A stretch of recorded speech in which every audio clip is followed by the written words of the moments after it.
Hey guys, it's Super here. So today we have a new Arcane gem, and I actually actively avoided looking at the patch notes yesterday so that I wouldn't see what the Arcane gem does and we can take a look at it together. So the Arcane gem comes with this Mythic Alchemy event and this Golden Touch event as well. So this Golden Touch event is very similar to the Gift of Heaven event we have for regular summons, and I've noticed that the progress that you get actually carries over every time this event comes around, and that's really nice because it means that you aren't expected to do 100 summons every time the event comes in order to get this chest, but rather you can get progress slowly over time, which I think is really great. So let's take a look at this selection chest for the Golden Touch event. So we have this new gem which we'll take a look soon, and we also have Bleed gem, we have the Invincibility gem, the Immunity gem, and we also have this Glory of Judgment gem, which I guess some players use on their Marie, but you do need max exclusives and max star for it to be good, but otherwise all very solid options. So let's quickly take a look at what the gem does, and let's do it through here. So it's called Bloodshed Crystal, and it's a passive gem. Usually passive gems, in my opinion, are the better ones because you do not have to waste a turn making use of the gem skills. So we'll just take a look at the max star level effects. So when the owner inflicts poison on an enemy, also inflicts toxic impact up to 1 layer. And what that does is when others try inflicting poison on the unit with toxic impact, the owner deals 50% poison damage to the unit. So, okay, interesting. So let's say you put this on a Giselle, you put the toxic impact buff on an enemy, and then when you have a accompanying poison hero which attacks this toxic impact enemy, then I believe the user with the gem, not the hero which attacked, will deal 50% poison damage, and then it removes toxic impact. Okay, so this is just some like extra damage which you get from using this gem. At the beginning of each wave, or when the owners reduce enemies' turn meters, the pursue and attacks and counter attacks caused by all enemies' basic attacks are ineffective. So after this effect is triggered 3 times, all allies need to act once. Okay, very strong. Nullifies pursue and attacks. I already am thinking of some situations where this will be really good, but I'll talk about it once I finish looking through all the skills. For every 10 layers of poison inflicted by the owner, gain 1 layer of Blood Spirit, which increases attack. Okay, this kind of reminds me of the Bleed gem. So I believe Bleed gem has something very similar. Over here, where based on the number of bleed stacks you have, you get increased mastery, and you also get some increased attack as well over time. So somewhat similar. And then damage dealt by toxic impact, which I believe is the first skill. Ignore shield and damage immunity. Okay, very nice. After the owner inflicts attack down 2 and cold down 2 on any enemy, other enemies also gain attack down 2 and cold 2. Then this attack down 2 and cold 2 can be triggered once every turn. Okay, so in my eyes, this gem was made basically for Giselle, and the reason why I say that is, of course, first of all, it does poison. Second, it does some it involves this attack down 2 or cold 2, which Giselle does on her exclusive tree. If we take a quick look, you can see that at her exclusive tree, she inflicts attack down 2 and cold 2, and she also nullifies, or this gem rather nullifies pursue and attack and counter attack. So this skill I think is going to be the most important, where it nullifies pursue and attacks and counter attacks. And the reason for this is because I think it's going to be very strong in PvP content against the CC team. So CC team runs characters like Tyrell, Reyna, and Elise, and Reyna and Tyrell in particular do a lot of pursue and attack / counter attacks, and being able to nullify that completely or 3 times, which is still very significant, is going to be a very big deal when it comes to fighting that matchup. So I don't really have that much thoughts about this gem. Obviously it's going to be very strong. Like I said, this is a gem which seems to be something you will put on your Giselle.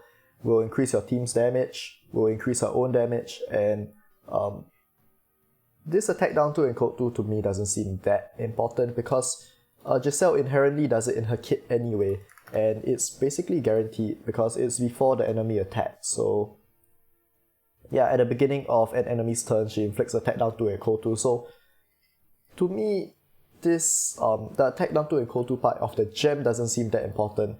I might be missing something, so if I am, just let me know in the comments. But as far as I can tell, this part isn't that important because Giselle does it anyway.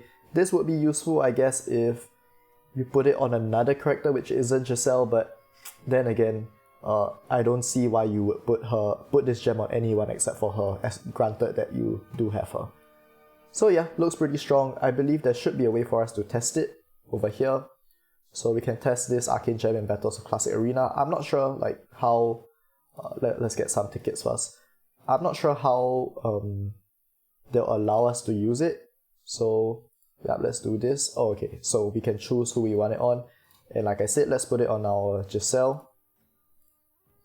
And are we able to just put these gems on whoever we want? Seems like it. But let's not do that actually, because I just want to test the soul strength of this Bloodshed crystal. So let's just take a look at these fights, and honestly, for some of them we might not even be able to tell the difference as to what's happening, or rather like how much of a difference it makes in the fight. And oh man, using this battle test changes your preset, which is why my Apsara didn't use her special 4 at the start, so that may have messed up this fight. And this matchup, which I normally win, we'll see how it goes. Maybe not having the preset might mess this fight up and I might end up losing, but let's take a look. So I believe all enemies should now have attack down 2 and code 2, which seems to be the case, and I guess that's because of this gem. Okay, the Marie double attack. Besides that, well, I don't have more than one character over here which does poison damage, so she doesn't really benefit from the additional buff that she does with the gem. If we take a quick look, so we don't really benefit from this toxic impact buff. For this pursue and attack buff, I guess it could be useful against Giselle and Apsara in this team, because they are the ones which have some counter attack / pursue and attack. But yeah, I think the preset really messed us up, so let's exit out of this fight. And well, I guess we do have to manual the fight, which is kind of annoying, but let's just do so. So let's start.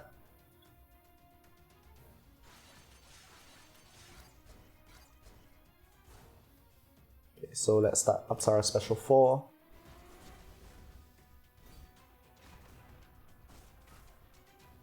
Giselle special 4. Let's shoot up. Let's use Murungjing's special 2.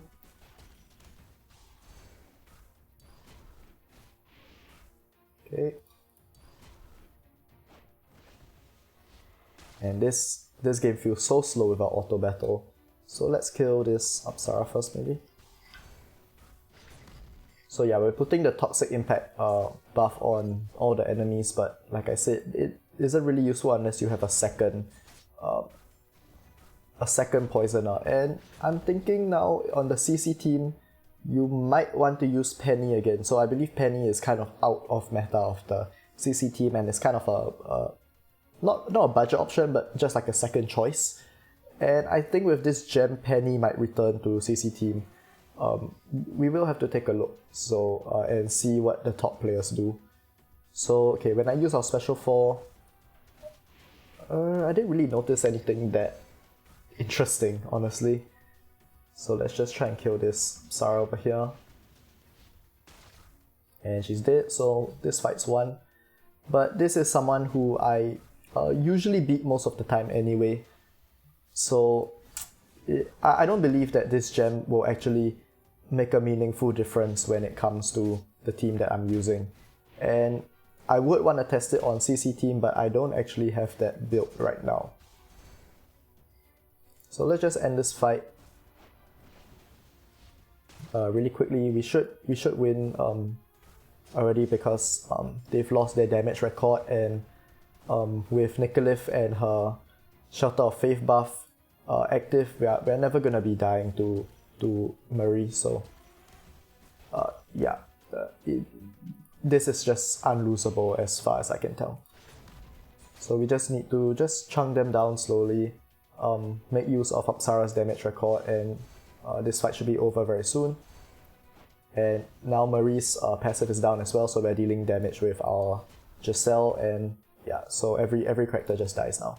So yeah, like I said, this is someone who I normally beat anyway, and oh yeah, so we do have this bug right now. We had this bug when we had the previous Spirit Beast trial, and I believe this is because, yeah, as you can see, for some reason the battle itself doesn't register your Spirit Beast. So when you're actively fighting, you do have your Spirit Beast, but when for some reason they show the results, they don't consider your Spirit Beast as part of your team.